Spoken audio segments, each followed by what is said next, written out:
This video was brought to you by Yamaha Proven Off-Road ATVs and side-by-side vehicles. Hey ArcheryTalk, this is Lucas, and today I've got a comparison for you between two mid-priced bows. I've got the Mission MXR and the PSE Ferocity. Now before we get started, if you could please like, share, and subscribe, it really does help the channel an awful lot. We're going to kick things off by looking at the specs just in case you're not familiar. The MXR has an axle-to-axle length of 30 inches, a brace height of 7 inches, an IBO rated speed of 324 feet per second, and it's got draw lengths that are adjustable from 23 to 29.5 inches with module changes. The Ferocity has an axle-to-axle length of 30 3/4 inches, brace height of 6.5 inches, IBO rated speed of 328 feet per second, and draw lengths go from 24.5 to 30 inches. This comparison is going to be broken down into a number of categories, and the first one we're going to look at is draw cycle. And I'm going to give the top marks here to the Mission MXR. This is honestly one of the better draw cycles I've shot of even of the flagship level bows this year. It is dead smooth right up into the wall. It's a little bit on the stiff side, but there's really no noticeable dump into the valley whatsoever. It's really a beautiful feeling draw cycle. And though these aren't the cross-centric cams you're used to with some of the higher level Matthews bows, this is inspired off of the cross-centric cam, and you can really feel it in the draw. None of this is to say that the Ferocity has a bad draw cycle. I would kind of put it on the average side. It's very easy at the beginning and builds very hard late into at least the second half of the draw cycle. It gets very stiff feeling. It's not bad, it's just a little bit different. I just prefer the MXR, so that's why it's going to get top marks in the first category. The next category up is going to be stability, and again I'm going to give top marks here to the MXR. Yeah, this one just feels, once I get to full draw, it's got a fairly shortish valley, which I tend to like. I shoot those bows a little bit better, and it holds on target really well for me. It doesn't feel sloppy with or without a stabilizer. I like that a lot.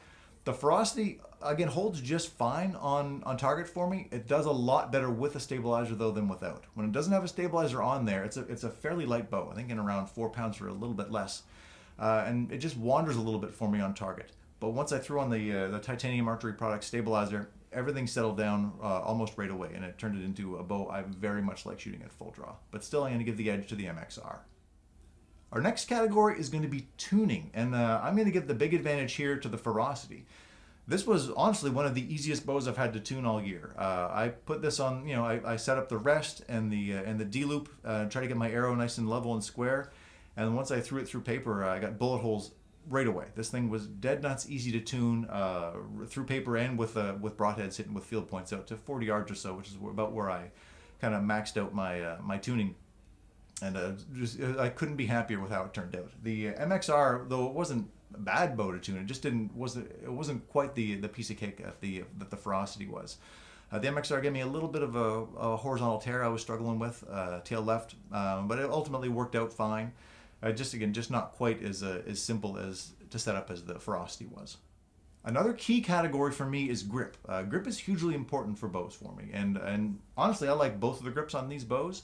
The MXR has a plastic grip, and it feels it's fairly warm in the hand even when it gets cold out. It's a little bit rounded. It's okay. I would happily shoot that on a bow. It's not. There's some grips I really don't like, even on higher level bows, and this is not one of them. The Ferocity, however, has got a perfect grip. Just as good as any grip I've shot on any bow. It's on a narrower side. It's flat in the front, which I really like. It fits perfect in my hand, and I absolutely love that thing. For me, grip is a personal preference, but for me, the Ferocity would get top marks really against any other bow. Another category that is important to a lot of people is kind of noise and vibration after the shot. And I'm going to give the marks here to the MXR. This bow feels a lot like a higher level Matthews does after the shot. It's pretty quiet. It's not as quiet as like the Triax and the Vertex and those bows, but it's pretty darn quiet and feels really nice after the shot, and not very much in the way of vibration at all. Really nothing to speak of. The Ferocity, on the other hand, has quite a bit of feedback after you let the arrow go. It vibrates a good bit. The noise isn't so bad. It's probably in around average what you consider, even on higher end bows. It just is it's a lot more vibration in the hand, and that's not a huge problem for me with hunting bows because I don't shoot them with this. I don't shoot the same amount of arrows I would with a target bow. But if that bothers you, it's something to consider. Perhaps the most important category of all is accuracy, and for me that's pretty much going to be a draw between these two. Both of these bows are superbly accurate. I'm talking as accurate as a flagship level bow, at least out to that kind of 40 and 50 yards, which is about the max I've been playing for the most part. I've stepped out a little farther now and again for fun. But you know, when I'm setting up a hunting bow, I'm not going to shoot much past 40 yards. And both these bows are just dead nuts accurate. Right out of the box, right away, they felt fantastic to me. And for bows in that $500 price range, which both of these bows are bare, that is, for me, that's great value for accuracy. You really, if you're competing with bows that cost twice as much as you, that's a win for both of these in my books. Another category worth considering is fit and finish, or at least the overall general look and feel of the bow. And I'm going to give the edge here slightly to the PSE Ferocity.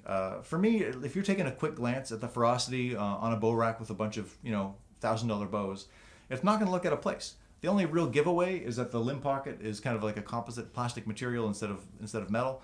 But it's got those nice wide set limbs. The camo looks great. It looks like a high-end bow. The MXR, again, it's laid out fine. There's really no visible flaws whatsoever. It just looks more like a bow in that price range. It's got these little skinny limbs, and you know it looks fine in the color. You would never mistake it for $1,000 bow. It's not to take anything away from it. It's still there's no flaws, there's no scratches. It's held up great. But for me, I'm going to give that edge just slightly to the PSE Ferocity. Now it's time to pick a winner, and that's always difficult for me when I do these because nobody's really making bad bows these days. And especially when you consider that both these bows cost $500, you're getting an incredible value for the quality of the bow you're receiving. But ultimately, if I'm going to pick a winner for my needs, I'm going to go with the Mission MXR. I just really like how smooth and linear that draw cycle is. It's very reminiscent of a high-end Matthews bow. And it just feels great to shoot. It's super repeatable. It's very accurate for me. It's everything I'm looking for, especially when you consider the price point. However, if I'm picking a winner for somebody newer to the sport or coming back to it who's maybe not entirely sure what their draw length is going to be, I would honestly recommend the Ferocity. I love the fact that it's got a rotating draw length module, so you can just loosen a couple of screws and set your draw length to whatever you need to, whereas the MXR, you've got to pop off the module and go order a new one. It's a bit of a slower process. And again, if you're somebody who knows your draw length, has been shooting for a long time, it's not something you're gonna have to worry about. But if you're that new archer who's, you know, you might get measured up in the bow shop for 29 inches and get shooting after a little while and realize, I feel like I maybe need a little bit longer or a little bit shorter. It just makes the Ferocity a great choice. But the bottom line is they're both good bows. So if you've got $500 to spend, you're in the market for a new bow, and you don't really want to jump up to the flagship level, you'd be smart to check out both of these. So thank you so much, ArcheryTalk, for watching. We'll have more videos, especially on the new 2020 bows, coming in the near future, and we'll see you soon.